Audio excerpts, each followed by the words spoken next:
branch at 50. We're back around the short game area. It's a bit frigging cold, I'm not gonna lie, but I've done a few chipping videos recently, but I thought I'd actually put a 4-part series together, each part with a key attribute to help more consistent chipping. Okay, let's get cracking. Hi, welcome to the final part of the chipping series.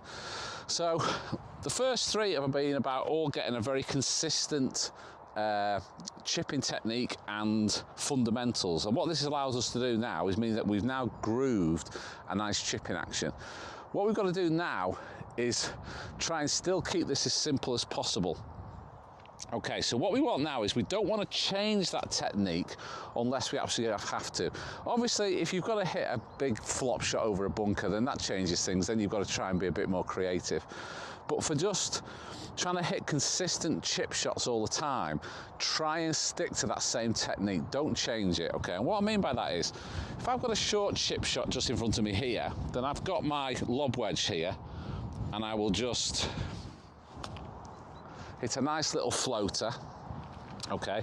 But if I'm wanting to go to a flag that's right down the far end of the green, then I don't want to use my lob wedge still, okay?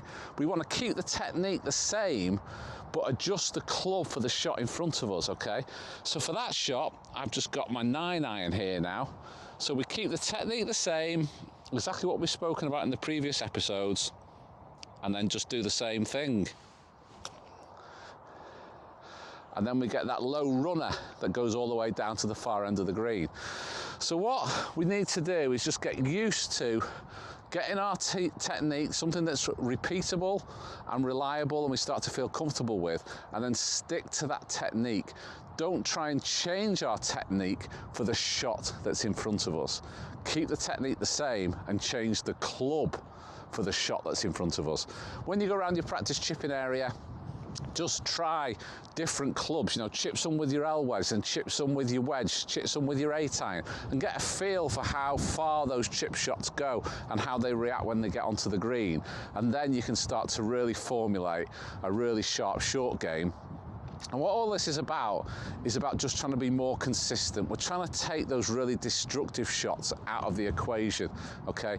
Those duffs and those thins are what really kills our scores, no matter what our handicap is.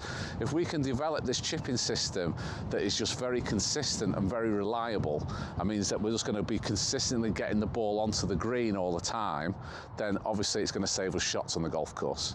Okay, that's it for the series. I hope you've enjoyed it. I hope that it's going to help you short game.